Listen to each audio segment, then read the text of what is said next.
Europe 1, le journal de la Coupe du Monde. Raphaël Duchemin.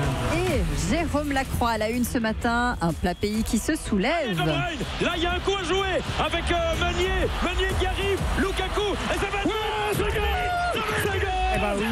c'est goal, accord vocal déployé, forcément les commentateurs de la RTBF, le moment où le joueur Nasser Chadli inscrit le 3e but des Belges, point final d'un 8e de finale détonnant, remporté 3-2 par ces Diables Rouges à la 94e minute.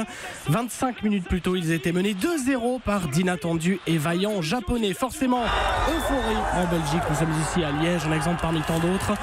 Sentiment d'euphorie partagé en Russie par les joueurs. Thomas Meunier, le défenseur du PSG, a eu peur, mais il a aussi pris du plaisir.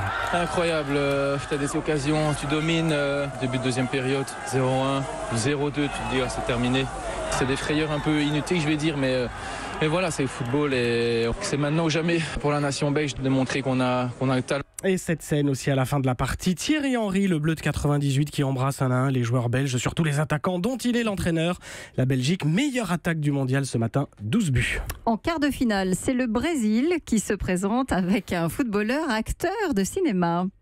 J'ai nommé Neymar et je lui remets solennellement ce matin, Raphaël, l'Oscar meilleur acteur dans une comédie. Oui, la star brésilienne est le joueur du mondial qui subit le plus de fautes. C'est 23 depuis le début du mondial à lui tout seul. Encore hier contre le Mexique, victoire 2-0. Mais disons-le, ces roulades à répétition en accentuation de ses fautes, c'est horripilant, même si ça fait la joie des réseaux sociaux. Juan Carlos Osorio, le sélectionneur battu du Mexique, est lui excédé.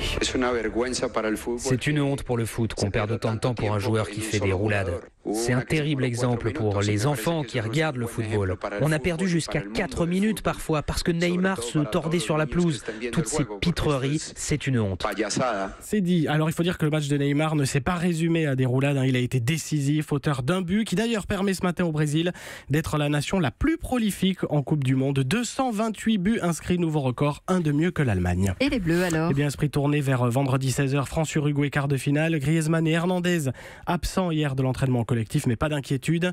Mendy, touché à une cuisse, est resté aux soins. Tolisso devrait remplacer Matuidi un vendredi. Matuidi suspendu et côté uruguayen, incertitude toujours quant à la participation de l'attaquant Cavani.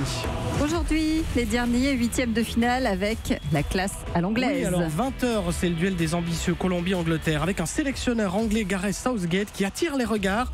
Il porte sur le bord du terrain un élégant costume 3 pièces, dont un gilet boutonné sans manches, vous avez peut-être vu ça. Oui. Et on apprend qu'il affole les ventes outre-Manche. La marque So British, Marks & Spencer, a noté plus 35% sur ce produit.